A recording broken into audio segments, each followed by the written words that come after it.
lighting the way for Gandang brighter gabi po mga and kababayan. more prosperous Ito po future ay for all. nadaan po ako rito. Thank you and Subaybayan nyo congratulations. ang pagbablog. Padyang nag-aapi Welcome to my sa YouTube ato. channel. Jaime Tumca.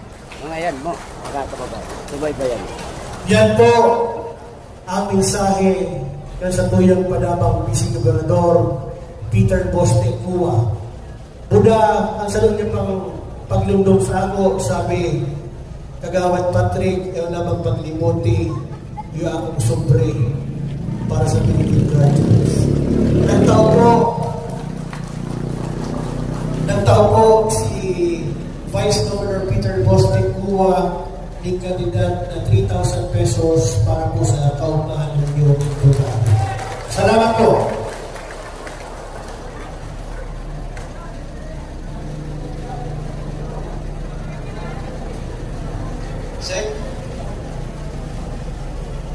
Sek.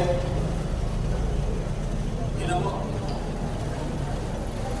Thank you kay Madamang Vice Governor Boste Cua. And thank you sa inyong message na pinagawa po sa school.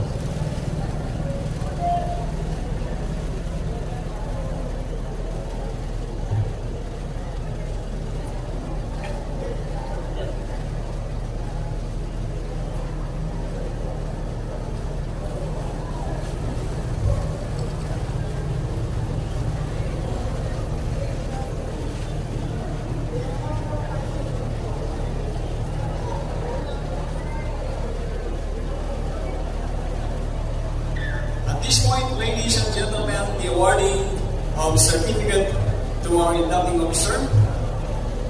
Babasahin ko po muna ang nilalaman ng certificate. Philippine Guardians Brotherhood Incorporated with set number A-20,888-5 or other 5. Certificate of appreciation is hereby presented to Honorable Patrick Ian Aquino as a grateful appreciation for attending the first founding anniversary of Municipal Executive Council Liga Chapter Philippine Guardians Brotherhood Incorporated with a theme, Kapatiran, Nagkakaisa, Nagdadamayan para sa magandang pagsasamahan. Issued this 27th day of April 2024 at Municipality of Ica, Catanduanes. Signed by Norman FRMG Arman Rojas, Municipal Executive Council, Edgar Emerson FR or Father Joaquin Calapon, the Secretary or the Provincial Executive Council, Engineer Renato Founder Toton Malesa Jr., President, Provincial Executive Council, and Wilmer FGBF Wild Tanael, Chairman, Provincial Founders Group. Hanggang dito na lamang po ang pagbablog ko. Welcome to my YouTube channel, Jaime Tumca. Thank you, bye-bye. Uwi na po ako mga kababayan. I-subscribe nyo and like and share. Thank you. Maraming po salamat sa inyong lahat.